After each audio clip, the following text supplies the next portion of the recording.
அனைவருக்கும் நமஸ்காரம். இப்போ துலா லக்னத்தில் பிறந்தவங்க, துலா லக்னம், துலா ராசி, இந்த தை திருநாள் 14/1/2025 செவ்வாய்க்கிழமை பிறகுது. காலையில் 11:40 12:20 மேச லக்னத்தில் பிறக்கிறாரு. அப்போ இந்த துலா லக்னம் துலா ராசிக்காரங்களுக்கு பகவான் கொடுத்த ஒரு பெரிய கிஃப்ட் இருக்கு. இதில் சித்திரை 3-4, அதே மாதிரி சுவாதி 4 பாதம், விசாகத்தில் 1-2-3, இது துளாராசியில் பிறந்திருப்பாங்க. இந்த துளாராசியில் பிறந்தவங்களுக்கு எக்ஸ்டர்னல் பவர் 7 அறிவு. அப்போ இந்த ராசிக்காரங்க என்ன செய்வாங்கன்னா காலையில் தான் நல்லா தூங்குவாங்க. அப்போ இவங்க 6 மணிக்கு முன்னாடி, 5 to 6 மணிக்கு முன்னாடி எந்திரிச்சு குளிச்சுட்டு படிக்கிற குழந்தைகள் படிப்பு நல்லா படித்தீங்கன்னா மனசில் நின்று உங்களுக்கு பரீட்சையில் நல்ல ஒரு பெர்சன்டேஜை கொடுக்கும். இப்போ 75 எடுத்தாங்கன்னா அவங்களுக்கு 84-85 வேலை கிடைக்கும். 82 எடுக்கிறாங்கன்னா அவங்களுக்கு 93 வரையும் பெர்சன்டேஜ் கிடைக்கும். அப்போ இந்த துளாராசிக்கு காலையில் எந்திரிக்கிறதுல இவ்வளோ ஒரு விசேஷம் இருக்குது. மூணாவது, இவங்களுக்கு 3ஆம் இடத்துல புதனும், 4ஆம் இடத்துல சூரியன், 5ஆம் இடத்துல சனி சுக்கிரன். அப்போ இந்த துலா லக்னம் துலா ராசியில் பிறந்த ஜாதகர்கள், வேலை பார்க்குறவங்க, அதே மாதிரி அரசு உத்தியோகத்தில் இருக்கிறவங்க கொஞ்சம் கவனமாக இருக்கணும். ஏன்னா இவங்களுக்கு 8ல் குரு கூட வேலை பார்க்குறவங்களே காழ்ப்புணர்ச்சியில் சில தப்புகளை பண்ணிட்டு அதில் நீங்கள் மாற்ற மாதிரி இருக்கும். அப்போ நீங்கள் ரொம்ப விசாராக இருக்கணும், கவனமாக இருந்தீங்கன்னா அதுலேருந்து தப்பிச்சுக்கலாம். ஏன்னா உங்களுக்கு 10ல் சந்திரன் செவ்வாய். அரசாங்க உத்தியோகம் வெளிநாட்டுக்கு போகிறவங்க, ஏன்னா ஜலராசி ஜலகிரகம் 10 அப்போ அங்கே போகிறவங்களுக்கு வாய்ப்புகள் அமையும். கண்டிப்பாக வெளிநாடு முயற்சி பண்ணுறவங்க கண்டிப்பாக இந்த வருஷம் பண்ணலாம். மே மாதத்துக்குள்ள கண்டிப்பாக ரிசல்ட் கிடைக்கும். இந்த வெளிநாட்டு போகிறவங்களுக்கு சில தடங்கள் இருக்குன்னு, சுவாதி நட்சத்திரமாக இருந்தால் நரசிம்மரை போய் கும்பிட்டுட்டு வாங்க. அதே மாதிரி விசாகமாக இருந்தால் திருச்செந்தூர் முருகனை கும்பிட்டுட்டு வாங்க. அதே மாதிரி சித்திரை நட்சத்திரக்காரங்களுக்கு சித்திரவல்லப பெருமாள், அப்படி இல்லைன்னா சித்திரையில் உள்ளவங்களுக்கு பழனி முருகன் அனுகூலமாக இருப்பார், செவ்வாய். சரியா? அப்போ அந்த செவ்வாயோட அதிபதி பழனி முருகன். அதுக்கு அடுத்து உங்கள் ஊர்லேயே எந்த முருகன், பாலதண்டாதிபதி அந்த மாதிரி இருந்தால் செவ்வாய்க்கிழமை இல்லை வெள்ளிக்கிழமை இல்லை உங்களுக்கு காலையில் 6 to 7 எந்த கோயிலுக்கு போக முடியுமோ போயிட்டு வாங்க, சூப்பராக இருக்கும்.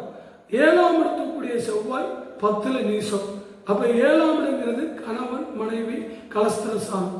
சில உட்கட்சி பூசல் மாதிரி தான் இது. ஏன்னா கணவன் மனைவிக்குள்ள அப்பப்போ சின்ன சின்ன சண்டை வரும். அது ஒரு 10 நிமிஷம் 15 நிமிஷம் இருக்கும், பிறகு எல்லாம் சரியாக போயிடும்.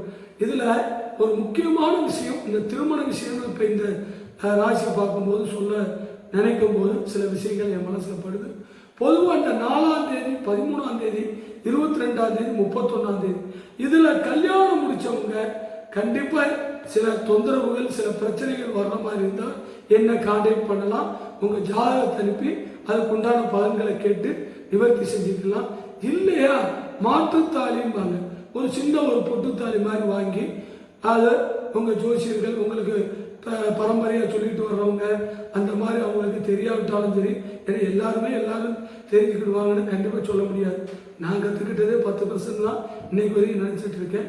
அதனால் அந்த மாதிரி தேதியில் கல்யாணம் முடிச்சிருந்தா நீங்கள் ஒரு நல்ல தேதியை செலக்ட் பண்ணி இதுக்கு மாற்று ஒரு தேதி, ஒரு நல்ல கிழமை முகூர்த்த நாளில் முதல் நாள், ஏன்னா இந்த 4, 13, 22, 31 தேதி மாதம் கூட்டினா கண்டிப்பாக அதில் கல்யாணம் முடித்தவங்க எனக்கு தெரிய என்னோட 20 வருஷத்தில் 200 பேர்லேருந்து ஒரு 500 பேர் டைவேஸ் வரைக்கும் போய் அவங்கள திருப்பி கொண்டு வந்திருக்கேன் நான் ஜாதகம் பார்த்த இடத்துல. அப்போ இதில் என்னென்னா 2 பேருக்கு நல்ல மனசு நல்லா இருக்கும். ஆனால் அதுக்கு முன்னாடி கல்யாணத்துக்கு முன்னாடி நிச்சயம் பண்ண பிறகு நல்லா பேசி பழகுறாங்க. ஆனால் கல்யாணம் முடித்ததும் உடனே பிரச்சனைகள் பெரிய லெவலில் வருது. அப்போ இதெல்லாம் வராமல் இருக்கிறதுக்கு பெற்றவங்களும் சரி பெரியவங்களும் சரி இதெல்லாம் மனசில் வச்சு ஞாயிற்றுக்கிழமை தான் நம்ம கல்யாணம் முடிக்கணும், கூட்டம் வருங்கிறத மாற்றி நல்ல டேட், இந்த டேட் இல்லாமல் முழு நட்சத்திரம் உள்ள தேதிகள், அதே மாதிரி அன்றைக்கி இரவு வர நட்சத்திரம் முழு நட்சத்திரமாக இருந்தாலும் அந்த தேதிகளில் கல்யாணம் முடியும். உதாரணத்துக்கு சுவாதி, மகம், அதே மாதிரி பூசம், ரோகிணி, அடுத்து மிருகசீரிஷ வராது, திருவாதிரை, இதெல்லாம் முழு நட்சத்திரங்கள். சரி, ஒரே ராசியில் இருக்கும். இந்த மாதிரி நட்சத்திரங்கள்ல மூலம், அடுத்து அவிட்டம், திருவோணம், அதுக்கு அடுத்து எடுத்துக்கிட்டேன்னு சதயம், அடுத்து உத்திரட்டாதி, ரேவதி, இந்த மாதிரி இதில் நம்ம திருமணங்கள், அது காலப்பிரகாசிகை, காலவிதான பத்திரை, உத்தரகாலாமிர்தம், இதெல்லாம் இதுக்கு ரொம்ப விளக்கம் கொடுத்துருக்காங்க. கண்டிப்பாக அதில் கல்யாணம் முடிச்சோம்னா அந்த குடும்பங்கள் வாழையடி வாழையா 16 செல்வங்களையும் பெற்று புத்திர பெருங்களோடு இருப்பாங்க. இது ஊழல் எனக்கு மனசில் தோணிச்சு சொல்லிட்டேன், தப்பாக எடுத்துக்கிட வேண்டாம். அதுக்கடுத்து இந்த துலா லக்னம் துலா ராசிக்கு அரசாங்க உத்தியோகம், வெளிநாட்டு போகிறது, அதே மாதிரி இங்கே ப்ரைவேட்டில் படிக்கிறது, அதே மாதிரி இன்ஜினியரிங் படிக்கிற குழந்தைகளுக்கு அடுத்து எம்எஸ் பண்ணணும், எம்பிஏ பண்ணணும்னா கண்டிப்பாக பண்ணலாம். ஃபினான்ஸ் எடுத்துக்கிட்டாங்கன்னா இவங்களுக்கு ரொம்ப நல்லாயிருக்கும். இன்ஜினியரிங்கில் ஈஸி எடுத்தாங்கன்னா நல்லாயிருக்கும். அதே மாதிரி மெடிக்கலுக்கு போகிறாங்கன்னா அதுக்கு இவங்க எந்த துறையை செலக்ட் பண்ணாலும் பிரச்சனை இல்லை. ஆனால் எந்த துறைக்கு நீங்கள் போகிறதா இருந்தாலும் இந்த ராசி லக்னக்காரங்க காலையில் 6 மணிக்கு முன்னாடி குளிச்சாதான் உங்களுக்கு எல்லாமே நடக்கும்.